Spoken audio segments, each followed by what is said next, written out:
कि भारत तेजी से तीसरी अर्थव्यवस्था बनेगा। पूर्व विदेश राज्य मंत्री अंजय अकबर की पुस्तक after me chaos astrology in the Mughal empire के विमोचन के अवसर पर रक्षा मंत्री राजनाथ सिंह ने कहा, वर्तमान में भारत दुनिया की चौथी सबसे बड़ी अर्थव्यवस्था है। भारत तीसरी सबसे बड़ी अर्थव्यवस्था बनने की ओर अग्रसर है।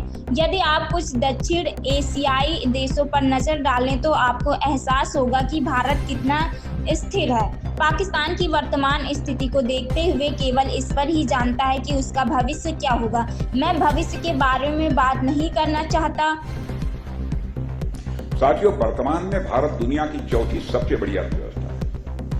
भारत 2030 तक अनुमानित $7.3 ट्रिलियन की जीडीपी के साथ तीसरी सबसे बड़ी अर्थव्यवस्था बनने की राह पर है। इंटरनेशनल मॉनिटरी फंड के अनुमान के अनुसार यदि एवरेज ग्रोथ रेट्स को देखा जाए तो भारत 2038 तक परचेजिंग पावर पैरिटी की दृष्टि से विश्व की दूसरी सबसे बड़ी अर्थव्यवस्था बनने की राह पर आगे बढ़ रहा है।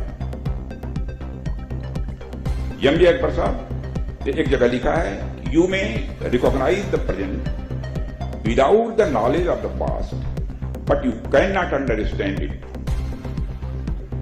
इसलिए अगर भारत का वर्तमान उदय समझना हो तो हमें 11 साल के हमारे कार्य देखने। यह सब अगर संभव हुआ है ट्रांसफॉर्मेटिव पॉलिसी रिफॉर्म्स के कारण ही। वहीं अगर आप साउथ एशिया के कुछ देशों की हालत देखें तो आप समझेंगे कि भारत कितनी स्टेबिलिटी के साथ आगे बढ़ रहा है। और एमजे अकबर साहब ने पाकिस्तान के बारे में अपनी किताब में लिखा था